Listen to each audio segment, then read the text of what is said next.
Hello, everyone. For those of you who may not know, my name is Jeremy Johnston, and I am the VP of Student Services for the Society of Graduate Students. I hope you're all doing well, staying safe. I hope you and your families have been able to stay in touch for those of you who are separated. And first and foremost, thank you for attending the session today, and hopefully you're able to get something out of it. I'd just like to do a quick formal introduction. This is Elizabeth Long and her colleague Zia, who have graciously agreed to provide some information to our international graduate student community, especially those questions, related to immigration and questions you may have concerning how policies might look now and so forth in light of COVID-19. So I'll turn over my attention to them, and hopefully you'll garner some real insight in here. So thank you both for agreeing to do this, and the session turns out well. Thank you so much, Jeremy. Hi, everyone. It's great to be back talking to you guys at Western. We do this every year. This year, unfortunately, due to COVID, I can't come and visit you personally, but I'm very happy to be able to do this via webinar. And with me, we also have Zia. Zia has been doing these webinars with me for quite a while. Hi, Zia. Hi, everyone. Hi, Elizabeth. Great to be here. Thanks for joining us today. So what we're going to do is I'm going to do my presentation, and then you guys will have a screen similar to this, okay?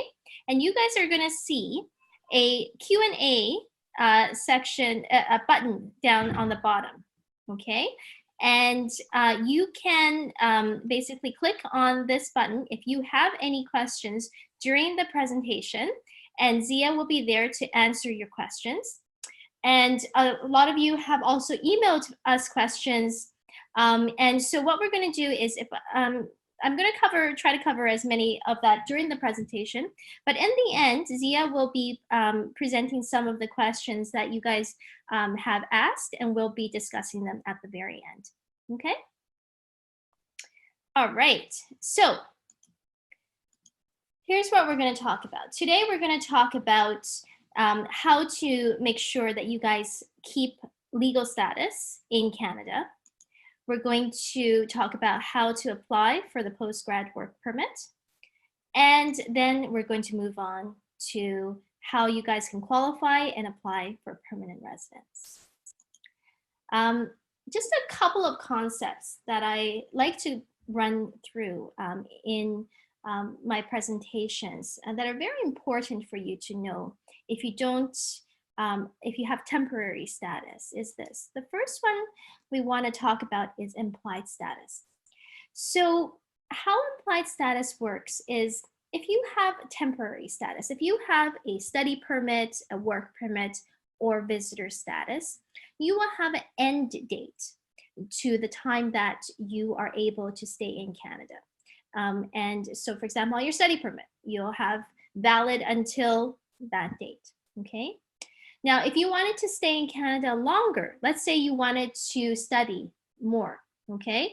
Then you have to apply to extend your status before your study permit finishes. Now, especially during these days, during COVID times, when IRCC is still working, but they're working on limited staff, it may take a while for your study permit to be processed. But as long as you have submitted it before the date that your study permit has expired, you can continue to study in Canada until a decision is made. That's called implied status. Okay, the IRCC website says 30 days you should apply. That's a recommendation. That's not the law. As long as you've applied before it expires. So let's say my study permit expires April 30th. If I submit my application April 29th and it doesn't get decided until, let's say, July 30th, I can continue to study, okay? I continue to stay in Canada, even if my study permit has expired, because I applied properly before it expired. That's called implied status. This is going to be very crucial to understand when we later on talk about applying for postgrad work permits, applying for study permits. because especially during these times when there's a lot of uncertainty about whether or not you can extend your studies or your study programs have expired, you want to apply for the post-grad work permit, you need to understand this.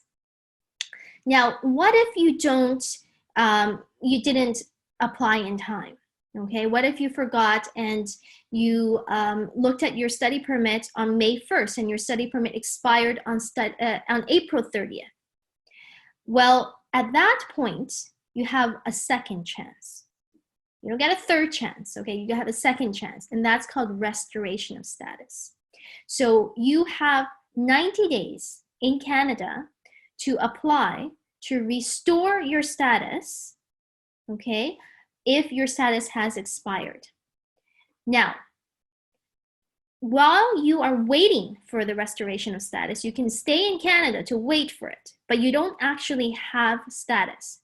So unlike that first scenario, when I applied to extend my study permit before it expired, I can continue to study in Canada until I get a new study permit or until a decision is made. But if I applied only after my study permit expired, then I cannot study until a new study permit is given to me. So let's say that I wanted to start studying in May, okay? And I forgot to extend it. Well, in that case, if I applied after the study permit expired, I have to pay $200 to restore my status, but I still can't start studying in May because I probably won't get a study permit until much, much later. I can stay in the country, but I'm just basically, staying at home. Well, I don't know if there's much more difference than that, but I can't actually study as a student, okay? So that's the difference there. Now, the second concept I'd like to talk to you guys about is the difference between high-skilled and low-skilled work. So the government of Canada, they have basically provided a classification of occupations, and they have grouped it into 5 different groups. O, A, and B are high-skilled, and C and D are low-skilled. It is very important that you understand whether the work that you've done is considered high-skilled or low-skilled. Because when we talk about permanent residence, you will see that for most of the economic categories, only high-skilled work experience will count towards your ability to get permanent residence.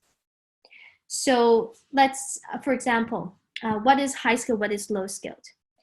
Let's take an office situation, okay? If you are a receptionist, that's low-skilled. A secretary, high-skilled. Data entry clerk, low-skilled. Bookkeeper, high-skilled. Accounting clerk, low-skilled. Okay? I don't know how many of those you got right or wrong, but you can probably see that it can be very confusing. You can't just assume that something is high-skilled or something is low-skilled, but you do have to clarify and go to those knock codes to see whether or not the work that you are going to do or the work that you've done is considered high-skilled or low-skilled. By the way, I mean, I'm not saying that I'm in favor of this division. In fact, I have a lot of issues with the government, favoring just high-skilled, what they call high-skilled positions compared to low-skilled positions. But as a lawyer, I have to advise you that this is currently the situation. So make sure that you are you check those knock codes. Okay, so now we move on to what you can do on a study permit. Now the first part is quite important, especially nowadays when there may be some issues with classes being canceled. I'm going to talk to you now about what the law currently is as stated. As the government starts making new policies to deal with the COVID, some of these things may change, okay? This is what we know of today, but a lot of these things may be fluctuating. We do have a COVID page on our website to talk about some of the new policies for that. But if you have a question about your situation, please just don't rely just on this information. You can let us know and we can let you know what the latest policies are. But the law is, as stated in the regulations, is that you lose your student status within 90 days when you stop actively pursuing the studies, okay?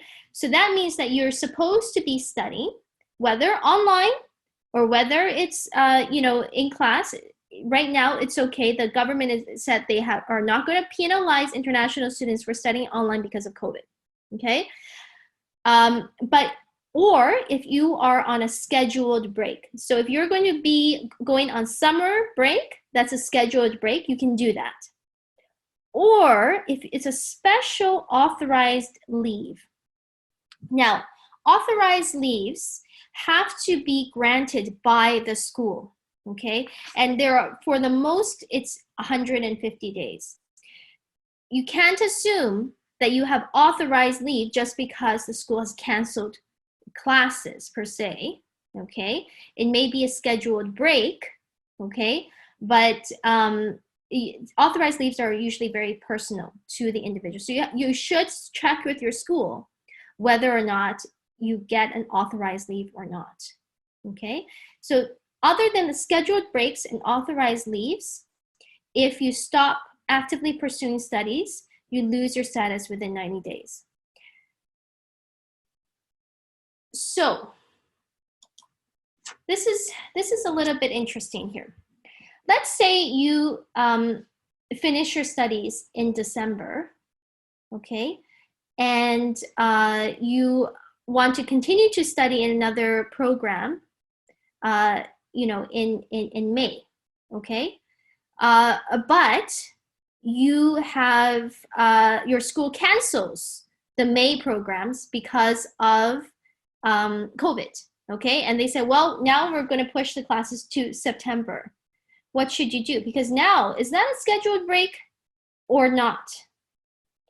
Right now, what we would suggest is, until you actually know this, that is a scheduled break or not, if it's not a scheduled break, what you should probably do is to maintain your status, apply to extend your status.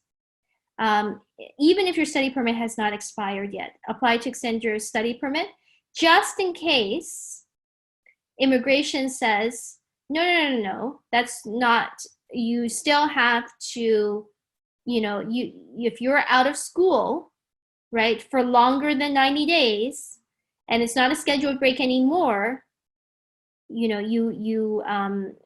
that's too bad for you, okay? We're trying to get some clarification on this kind of situation. We can let you know once we do get this information, okay? But no matter what, you do have to maintain your status, okay? So you have to, it's not just because of COVID, everything's excused, okay? They're not excusing people who go out of status. You can still file online applications, and because you can, you should, okay? And then you can access the implied status. Working while you're studying is also quite interesting. You can work only if you're a full-time student normally, except in the last semester. Now, we have had some indication that because of COVID, if you had some classes canceled, the government is allowing you to work as a full-time student if you are just if some of your classes are canceled, you're just doing a part-time studies right now. But that is something that you may need to check with your school, and we will let you know if we get further indication of the policies from confirmation from the government. if you've completed your studies and you're no longer a student. So let's say you finish your studies end of April, okay? And you're not going to study anymore afterwards. You have to stop studying. This is still the law. You have to stop working, when you have finished your studies. So if you've completed your program, you finished your exam, and you get your grades, that is the time when you stop studying because you've already completed your studies. You're no longer a full-time student. If you're going to go on to another program, and you've been accepted to the new program, and you completed your current program, if it's only 150 days in between the programs, you can actually work. You don't have to apply for another study permit if your study permit is not expired yet, okay? If you are still studying, it's not a scheduled break, but the school has canceled classes, okay? But it's not a scheduled break yet. You're supposed to only be working part-time, okay? Maybe later, IRCC is going to say you can work full-time, but until they actually say that, we're advising you to only work part-time.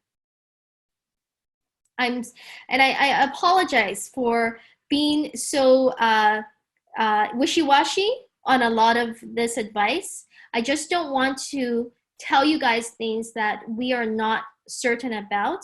And I'm going to veer on the conservative side to tell you guys to do whatever you can to maintain your status and not be working or studying illegally until, or possibly illegally, until we actually have confirmation from the government about this.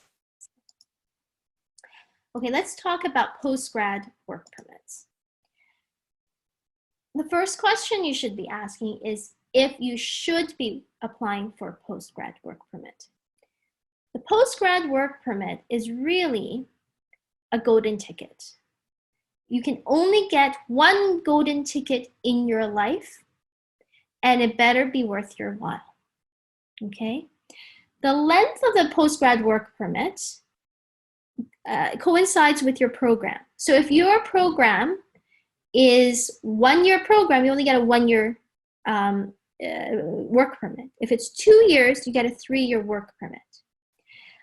Oftentimes, people need to have more than a 1-year work permit in order to find that job, get the work experience that they need for permanent residence. Some people don't need it. Some people need it, okay? But for yourself, my advice to you would be to figure out what kind of person you are, whether or not you need a 1-year or a 3-year. Now, if you've done a 1-year program and you think, oh, shoot, I actually need a 3-year work permit, you can do just a 1 more year, and you can combine those programs together as long as the second program is completed within 2 years of completion of the 2 years of the completion date of the first program. You can combine them and get a 3-year work permit afterwards. You have to, this is quite important because immigration is really cracking down on this. They're requesting transcripts now. They didn't used to ask for that, but now they're requesting transcripts to make sure that you have maintained full-time status during school, okay, for every semester of your program, unless it's the last semester. If it's the last semester, they say some people, you just need to do 1 more course in the last semester. They are okay with you being part-time, but otherwise they want you to be a full-time student.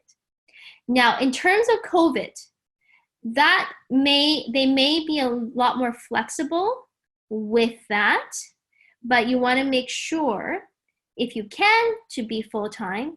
If not, to record the reasons very carefully, have the evidence very carefully of why it is you couldn't be full-time, okay? That goes for, sometimes, they do make allowances for extraordinary circumstances, right?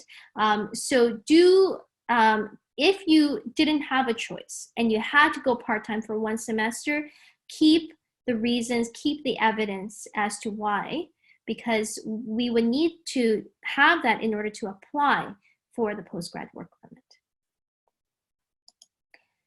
Now, distance education, online education, is supposed to disqualify you from the postgrad if the total amount is over 50%. However, IRCC has tweeted, okay, that there is going to be exceptions made for online courses that are taken because of COVID-19. Now, remember when I said you had to stop working when you finished your studies? Well, you can now, how to solve that problem is you apply for your postgrad work permit. If you apply for your postgrad work permit and your study permit is still valid and it's within 90 days of the completion of your program, okay, so whichever comes first, study permit is valid or the 90 days of the completion of your program. If you apply during that time, then you can start working right away. This is very, very important because you can't now apply, go to the border and apply for your work permit. The online is going to be very, very long to apply online. So you want to make sure that when you apply for your postgrad work permit, if you want to start working for your employer right away, you have to make sure that it's within this timeline to apply for your postgrad work permit. Remember, while your study permit is valid, within 90 days of the completion of your program, whichever comes first. Okay, like I said, during these times, don't go to the border. You used to be able to during normal times, but right now, no flagpolling. All right, that's all I have for the work permits, but let's talk about express entry. In terms of express entry, a lot of you probably already heard about it, but let me just go through a quick overview of what's happening. So with express entry, you have to create an online profile. You qualify to create an online profile by qualifying through one of three programs: the skilled worker class, the Canadian experience class, or the federal skilled trades class. Once you qualify, you get to enter the express entry pool. But just because you've entered the pool, it doesn't mean that you can actually apply. Once you've entered the pool, you will get a series of points called the CRS points, okay? And they're going to be points based on your background and whether or not you have provincial nomination. And every 2 weeks or so, although now during COVID, this might be a little bit different, but during normal times, every 2 weeks or so, the government issues a draw where they announce a number. And if your number is above that number, then you should get an invitation to apply, and then you can apply, okay? So the trick is not just to qualify, it's also to get out of the pool. So let's first talk about how to get into the pool.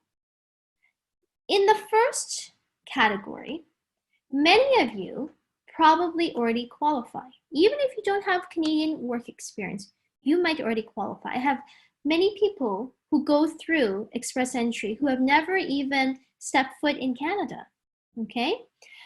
These are people, so in order to qualify, you need 1 year of high-skilled, full-time work experience in one occupation. Okay, let's break that down. 1 year of continuous, so no breaks. You can't do, 4 months of co-op, 4 months of school. That's not continuous, right? Continuous, no breaks of full-time. 30 hours a week is full-time. So let's say I did 2 years of 15 hours a week. I can do that, okay? You can add the time together, okay? But can I do 60 hours a week for 6 months? No. because it's not 1 year. So at least 1 year, at least 1,560 hours, 30 times 52, okay? High skilled, we talked about high skilled, not O, A, and B. Full-time high skilled work experience in one occupation. So, if I was a nurse in one hospital and worked there for 6 months, and then I became a doctor and worked in the same hospital for 6 months, is that okay? No. I'm just answering myself here. No, it's not okay, all right? Because it's not in one occupation. But I can be a nurse in a hospital for 6 months, and I can transfer to another hospital and work as a nurse in another hospital. That's okay, because it doesn't have to be the same employer. So that's the work experience. Now notice what I didn't say. I didn't say that the work experience has to be in Canada. I also didn't say that the work experience can't be work experience that you gain while you're studying, because it absolutely can. This is not the Canadian experience class. That's the second one. Okay, this is a skilled worker class. In order to qualify, I have many grad students who have TA RA experience, which is high skilled, and are able to qualify based on that work experience. Okay.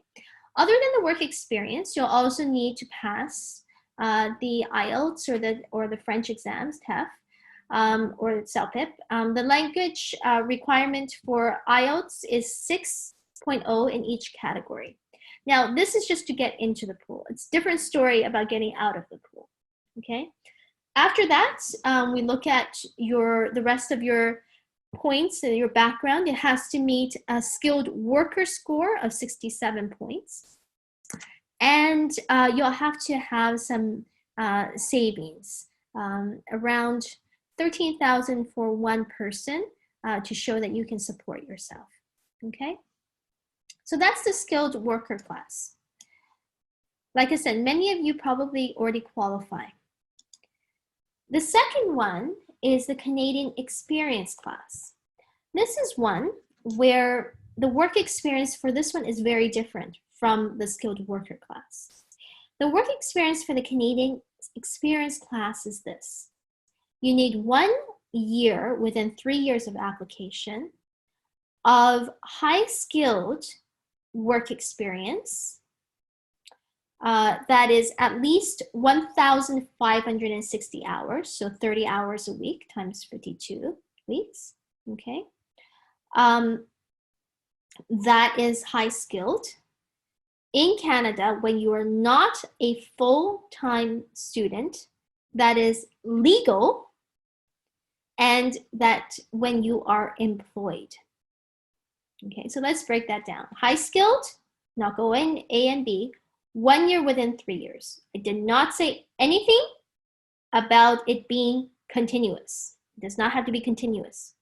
I also did not say anything about it needing to be in one occupation.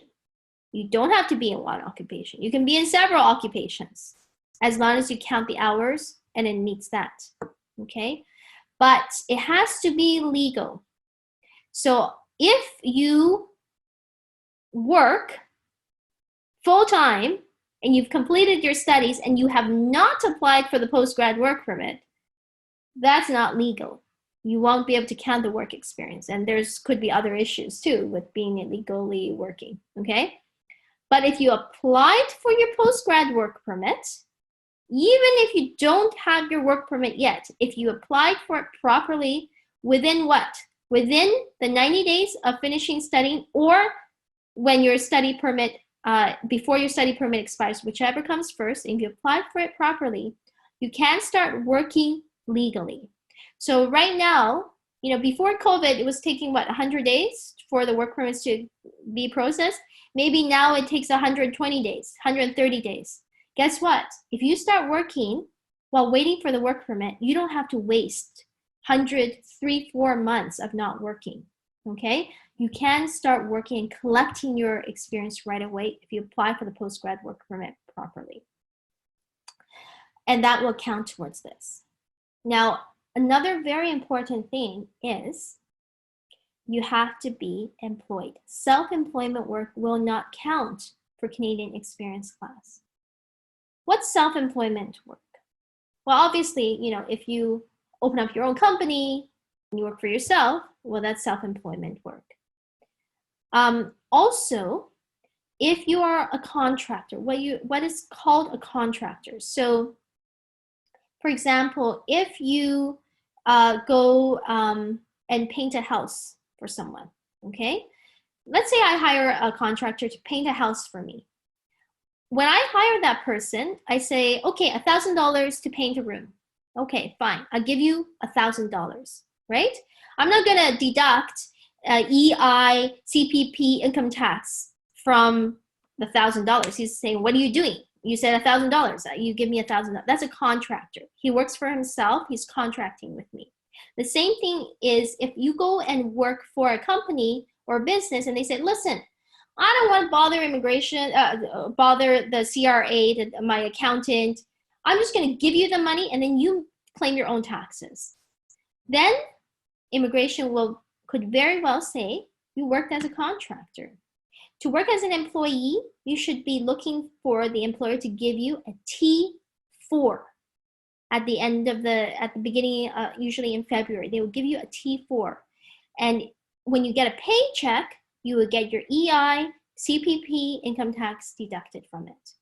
And if something like COVID happens, you can be eligible for EI as well. Okay? So that's the work experience. You also have to have language results as well. So to qualify for this, similar to the skilled worker class, a little bit lower for B, but for the languages from these, I'm sure all of you can probably get the language required to get into the pool. It's not that I'm worried about. We'll talk about how to get out of the pool because that's a whole different matter, okay? I'm not gonna go too much into the skilled trades. That's for people who are in the trades and construction trades, cooks and chefs. Okay, so now we go to the invitation to apply. I have 4 people in the pool right now, okay? Let's say that the draw is 470. Who's gonna get an invitation to apply? Tripti, okay? What is happening during COVID times is interesting. A couple of weeks ago in the last draw, the draws were at the 470s for quite a long time. And in the last draw, and normally they draw for everybody in the pool. Once in a while, they may have a lower draw for skilled trades because a lot of those people may not have the education to, to compete with people like yourselves who have a master's and etc. and their English may not. They have a lower draw for just skilled trades. But for the first time in Express Entry history, in the last draw, they only invited people for the Canadian Experience class, which is very interesting. They may continue to do that. Normally, they just invite everybody who's in there, federal skilled worker, Canadian Experience class. We have heard of some news that they are considering suspending Express Entry draws during COVID times. Not sure if this is the case. There wasn't a draw yet, to my knowledge, today. Normally they draw every other Wednesday. It did not make a draw this Wednesday. So this remains to be seen, okay? But in any case, they will eventually have draws, okay? So what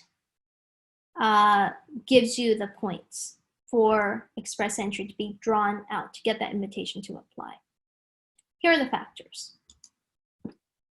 Age, okay? I usually tell people after your 30th birthday, it's no longer a happy birthday, okay?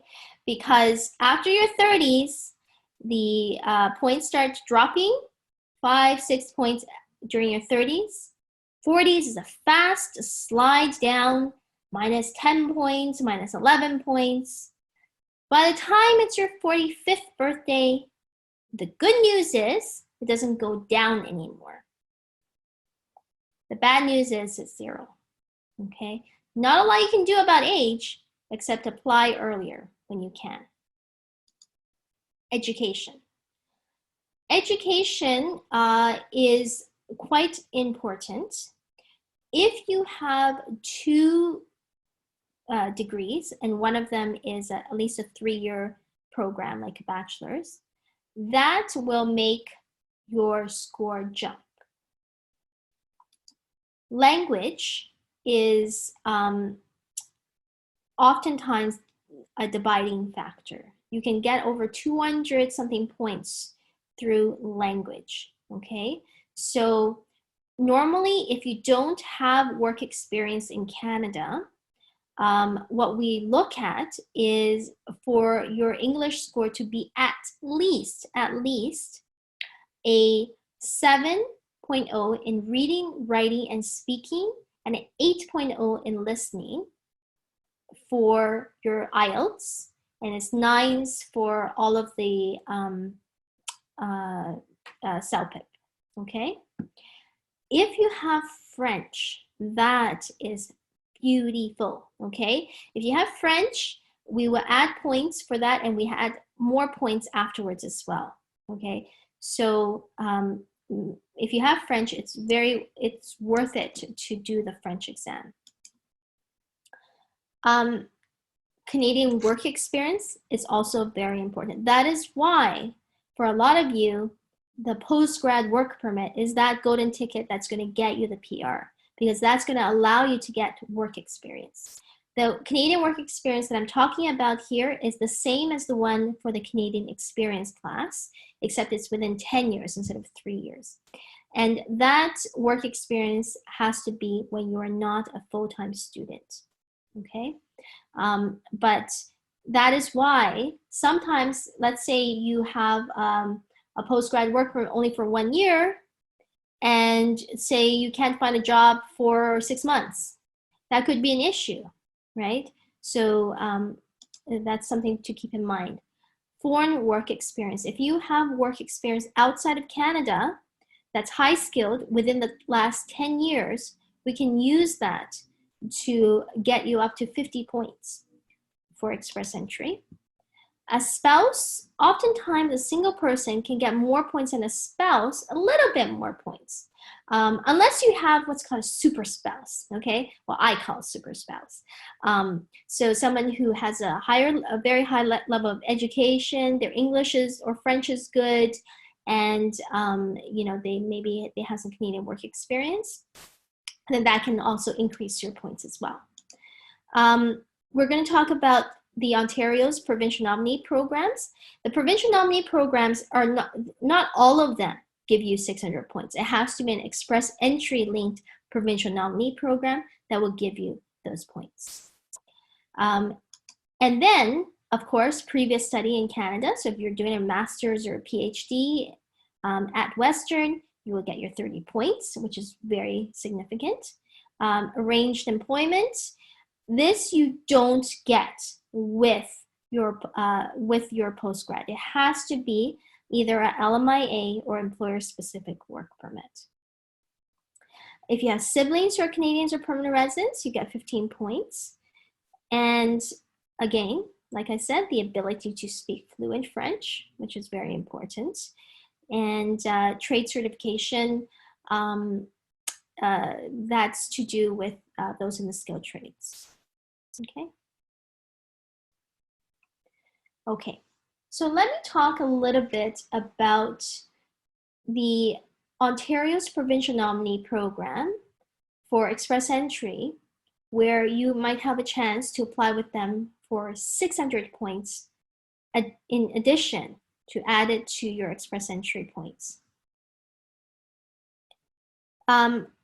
So the thing you have to understand about OINP is you can't apply directly for the express entry stream, okay? Other ones you can, but for the express entry streams, you can't apply directly. They have to, like you. So you first have to go into the express entry pool, And then they have to go, they're going to go through it, and they're going to say, hey, I like that person. I'm going to give them an expression of interest, an EOI. Okay. So let's talk about some of the categories. The first one is the human capital stream. This one is an interesting one. If you ask, what is the criteria for the human capital stream? I can tell you, well, this is some of what they were saying, but I don't really know for sure.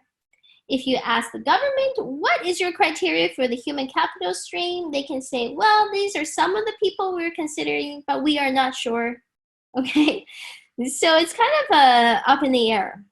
Basically, they have a couple of things that they say. The first one is they have identified tech draws.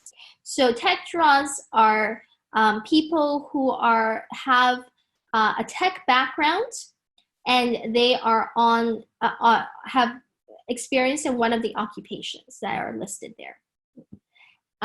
They may issue expressions of interest for people who, maybe you're in the 450s, 440s, and you have to still pass a certain line in express entry, but you're lower, then you can't necessarily get the IRCC draw, right? But you have that background. They may then invite you for expression of interest. Other that they have done is for people who have job offers. And sometimes they just say, we really need people in certain other occupations. And they might ask you for expression of interest, okay? So the second one is the skilled trades. So I don't know if any of you or your spouses might have been in, one of the, so it would be in the construction trades, or a chef, not a cook, a chef or a baker, not a candlestick maker. Okay, sorry, that was a bad joke, but a baker, a chef, a construction trades. If you have 1 year of work experience in Ontario, then they may draw and ask you for that, okay? And then again, the French speakers, lucky French speakers. If you can pass a CLB level, and even if your points are not as high in the 470s, let's say they're in the low 400s, okay? They may still invite you to apply with them for 600 more points. All right, so express entry. Let's not talk about express entry anymore, okay? That's sometimes people are very good. You can get through it, fantastic. It's 6 months to process. But if you can't get through it, you may never get an invitation to apply. So there's no point, right? So let's talk about something else other than express entry. One of the categories that we like are the employer-based OINP. So in order to qualify for the employer-based categories, you first need to have a job offer from an employer who qualifies. If your employer is in the GTA, they have to have a gross income of at least 1 million, have 5 full-time Canadian or permanent resident employees in the location where you're working, and be in business for 3 years. If they're outside of the GTA, and so London is outside of the GTA, your gross income, their gross income has to be above 500,000, 3 full-time Canadian permanent resident employees in the past in that location, and be in business for 3 years. And you have to have a job offer that's full-time and permanent. Okay, now there are several categories within this stream. Okay, the first one is international student. You have to apply within 2 years of graduation if you've done a 2-year program or a 1-year postgraduate program in a public university or college in Canada. okay? The job offer has to be high skilled. It has to meet entry wage. But notice what I didn't say here. I didn't talk about work experience. I didn't talk about language test. I didn't talk about how old you are, okay? So this is something that has become very popular. It has become so popular, actually, that this year it went a little bit crazy. So in the previous years, this program was open throughout the year, and people applied, when they had the job offers. When Express Entry got to be so high with the Express Entry points, and it got to be so high with the Express Entry points, and so people needed to look for alternatives. Last year, around May, they shut down the program. And this year, they opened up the program again. But there were so many people who just tried to get in that they shut down the program within a few minutes. So we don't know necessarily what is going to happen, whether they're going to open it up again this year or not, because of the requirement of the 2 years of graduation. That could be an issue if you graduated, over 2 years ago, okay? But this is something that if you can get in, it is quite good if you won't get the points for Express Entry. Now, the second stream is for people who, let's say they couldn't apply within 2 years of graduation, okay? Then, let's say you have a spouse in Canada and they're not going to graduate, they're working, they have an open work permit. Well, they can then get, if they have 2 years of work experience in the last 5 years, okay, then, and maybe they got the work experience in Canada, maybe they got it outside of Canada, as long as it's within the last 5 years, and their salary meets median wage, then they can also apply under this category. Again, no English requirement, no education requirement for this. Also, in demand. Now, this is one of the only categories where there are some low-skilled work experience that can allow you to get permanent residence.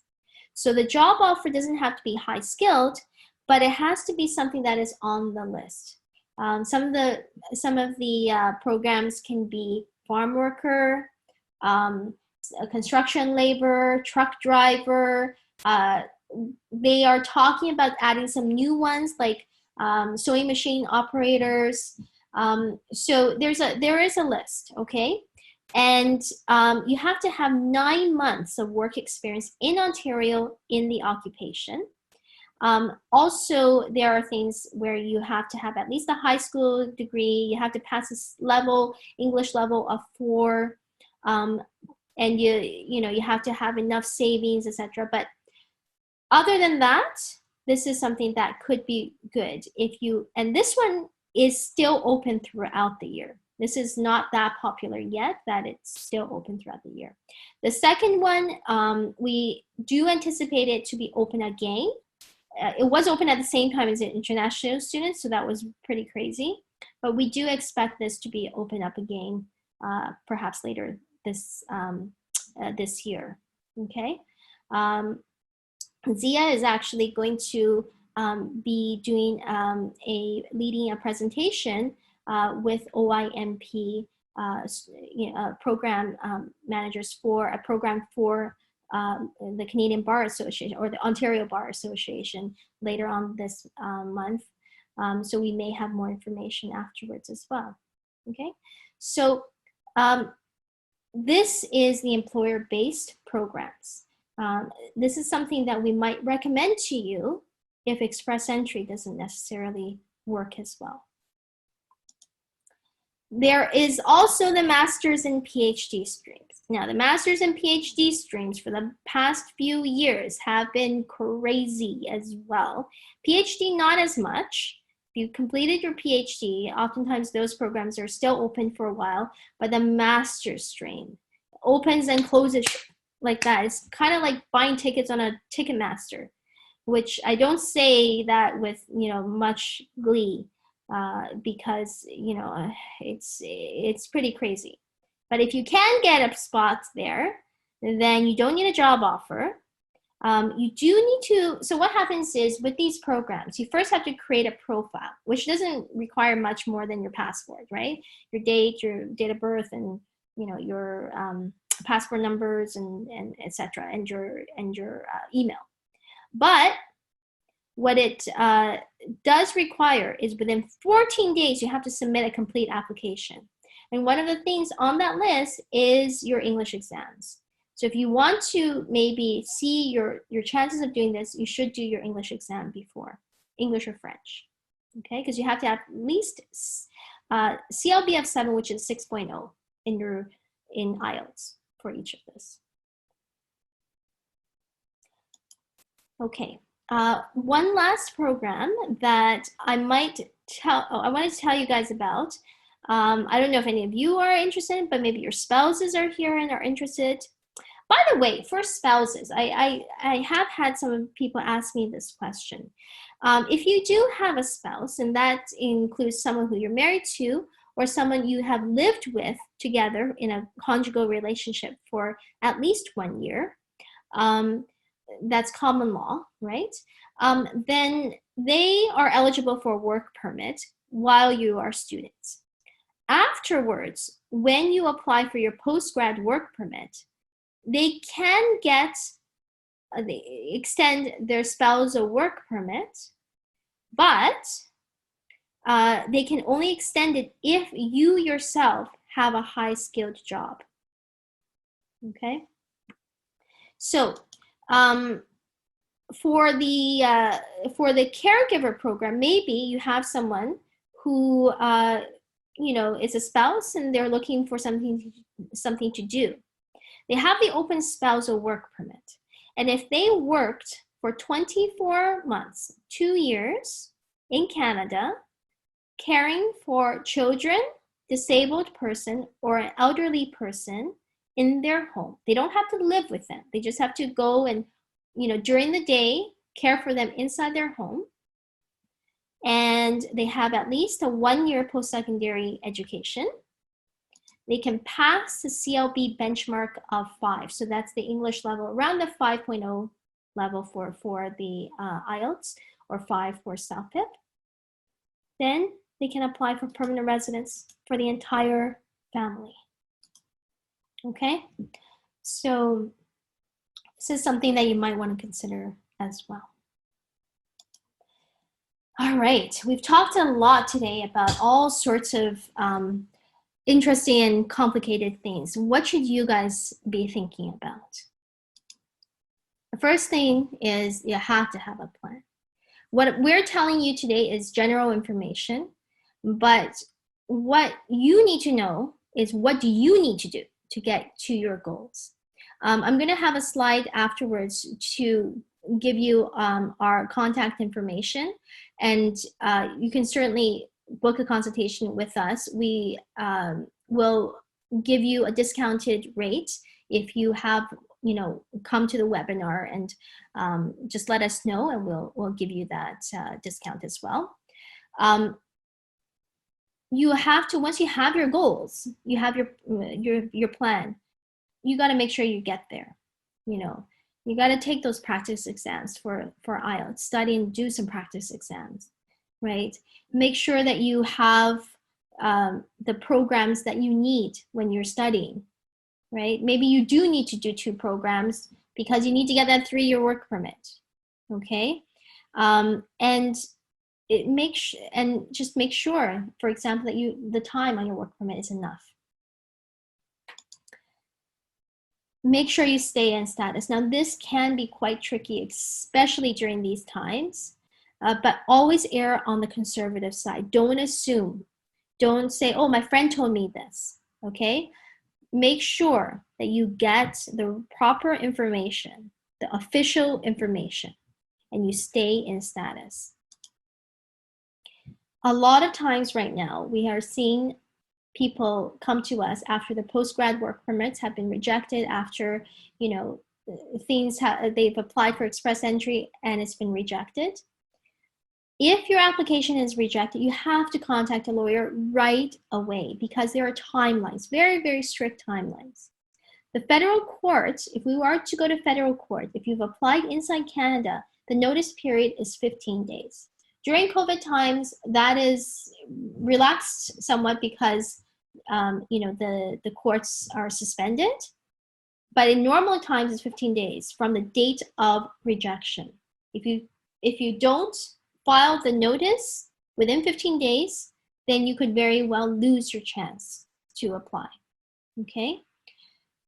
We can also apply for reconsideration from IRCC. This is where we go to IRCC and say, hey, we think you made a mistake. Can you look at this again? Now, oftentimes people will call the call center and say, hey, what should I do? And the call center might say, oh, write a letter to IRCC, okay? If you do that, that is considered to be a reconsideration. IRCC, often they only want to see one reconsideration. So let's say you wrote something to immigration and then they rejected it. And then you came to me and say, hey, look, you know, they rejected it. And I said, oh, you should have said this, you should have said this. Let me write to immigration. Oftentimes, immigration will say to me, hey, you already had a kick at the can. You don't get two kicks at the can, okay? This person already filed a reconsideration. That's why contact a lawyer right away.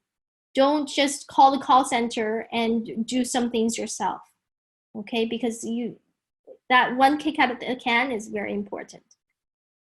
Also, make sure you keep the timelines for the restoration of status very carefully. So if you have applied, for example, if you applied to extend your study permit before your study permit expired, okay? And you get an answer until July 30th. The 90 days will start counting from July 30th because your status was extended until July 30th. But let's say that you didn't apply properly. Let's say immigration returns your application because they say, well, you didn't submit the right fees. You didn't submit the right form, okay? In that case, 90 days start counting from that date that your study permit expired.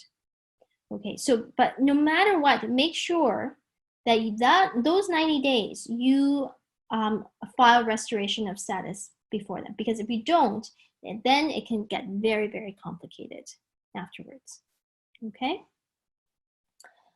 All right, so this is our information. Let us know if you have any questions. And let's open it up for some questions. Zia, you have some questions to present.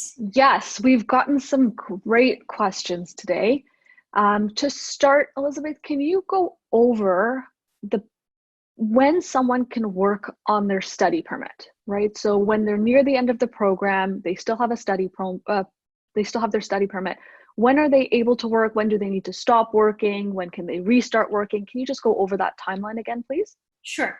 So if you're in your last semester, and if you are a full-time student in your last semester, then you can work part-time until your program is done. If you are only a part-time student in your last semester, and you are a full-time student in all the other times, part-time student in the last semester, then you can work full-time in your last semester until your program is done. When your program is done, by that meaning you've completed your exams and you've gotten your grades. I usually go by the date that you got your grades. You get your transcript and it says you passed, or the school says congratulations, you've passed. Okay, that when you get your grades, your program is completed. You're no longer a full-time student at that time. You have to stop working then. Now, if you wanted to start working again, you can at that point file your post-grad work permit. As long as your study permit has not expired yet, as long as it's within 90 days of you completing your program, file your post-grad work permit and you can start working on the day that you filed your post-grad work permit. Perfect. And what about students who are starting another program of study? So they finish, for example, in May, they're starting another program in September. Are they able to continue working? Yes. So if you have completed your program and you have been accepted to the new program, okay, so both of them, completed and accepted to the new program, and it's within 150 days, you can work. The question, if it's over 150 days, what happens then?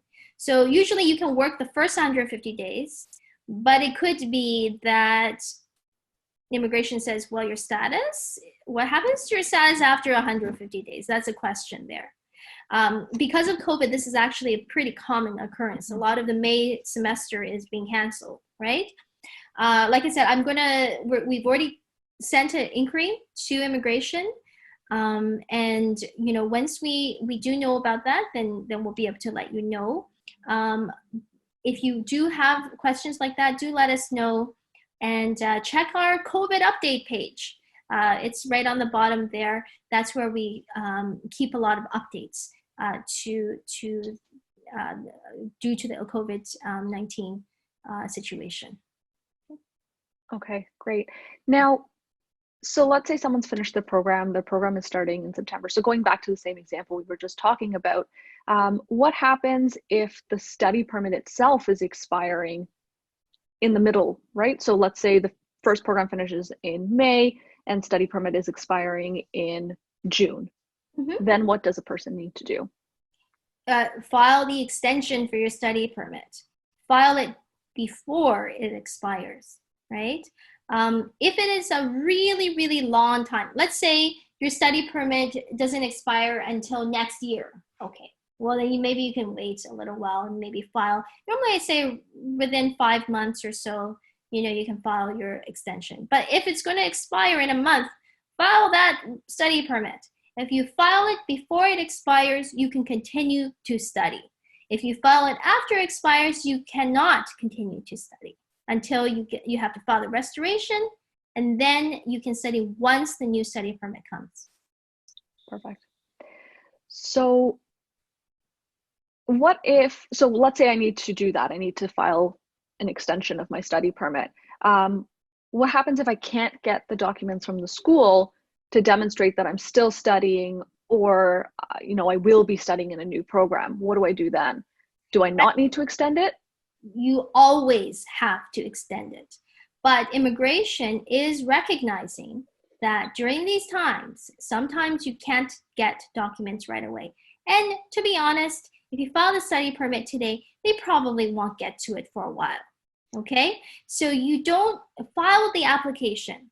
Then afterwards, you can follow up and file new documents once it comes. When you file your application, you can tell immigration, hey, look, I can't get this letter from the school yet because of COVID, okay? When I get the letter, I'm gonna let you know. You can always follow it up. Don't say, well, I can't get this document, I can't file that. That's not an excuse. File the extension, follow up with documents afterwards. Perfect. Looking at this situation with COVID, so IRCC has told us that, and you spoke about this earlier, students whose classes are now online, their eligibility for the post-grad work permit will not be affected. Yes. Does this apply to both students who are taking the online courses and physically residing in Canada, and to students who are taking these courses but are outside of Canada?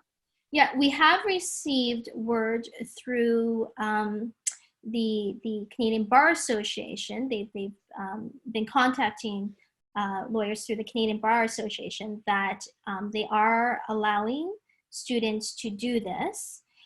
There is nothing officially stated on the website yet, but we are anticipating that they probably will be doing so soon. So if you can't come into the country right away, don't panic. You can still do it outside of, it's better that you do the online from outside of the country, and they will likely make allowances for that. Perfect. Will the postgrad work permit be issued for a longer period of time, recognizing right now that it's really difficult to find work and to find high-skilled positions? Is there any policy or any guidance from IRCC about extending the length of postgrad work permits to allow international students the time to get the work experience they need to qualify? We have had no indication that they want to do that. Okay, so don't make any assumption that they're going to do that. The only thing that you could maybe think about is if you file the postgrad work permit, it's going to take a while for the officer to get to the work permit, and then they issue the work permit for 1 year from the date that they actually issued the work permit. So let's say it takes them 5 months to get to your application. During that time, you can work, right? And then when they get to the application, if you only get 1 year work permit, they'll issue it for 1 year. So really you have a year and 5 months. But do not think, we have had no indication from immigration at this point that they will have it in their hearts to extend the postgrad work for longer. So do not count on that. Okay. And right now, is it still possible to start the PR application process using Express Entry? Are we going to be seeing draws? Whether we're going to see draws or not is a good question. It doesn't hurt for you to start the process. We can put you in the pool. And, when they do have the draws, well, then you're in the pool. So, and COVID is not forever, right? After a few months, it will be business as usual. So it's not too early to start preparing. Okay, and one last question. For the language tests that you need to do for your PR application, is TOEFL counted, or if not, which ones can we use? Yeah, the only English ones are IELTS and CELPIP, general for both. The French ones is TEF, T-E-F, and the new one is a TCF? TCF, yeah. TCF, that's right, yeah. Perfect. So we still have some questions through the Q&A. I'll be answering those individually, but I think these are the ones that we've seen the most of throughout the presentation. Okay, well, thank you guys so much for joining us. And thank you, Jeremy, for hosting this webinar. I hope you guys have had some information, and hope to talk to you guys soon. Wonderful. And yeah, so I'll just extend a thank you on behalf of the students for providing this information to both of you, Elizabeth and Zia, and your contact information is there if there are any other follow-ups. And for the students listening, this information will be provided online shortly in due time. So if friends of yours or other students you may know that were looking for some of this information might have missed it, they'll have the opportunity to kind of catch up and view it within a few days or so. But thank you both for doing this, and stay safe. Stay safe, guys. Take care. Bye. Bye, guys. For those of you who have questions that haven't been answered, I'm still going to be here answering them. So just be patient.